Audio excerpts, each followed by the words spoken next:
Hi there, my name is Rebecca Lafferty. I'm with Moss Nissan, and today I'm going to show you how to use Nissan's Intelligent Key Remote Start feature.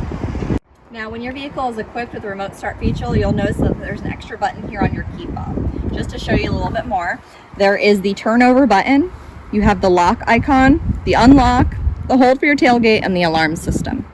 Now, to activate the Remote Start feature, you're going to press down the lock button twice, and then you're going to press and hold the turnover button.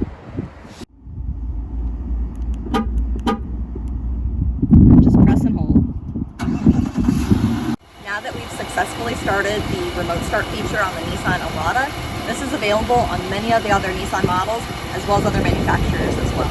The vehicle turns on to an ambient temperature on the inside, that way you can necessarily cool down on a hot day or warm up on a cool day. A great feature if you live up north when it snows and you know that you need to warm up your vehicle before engaging it into drive position.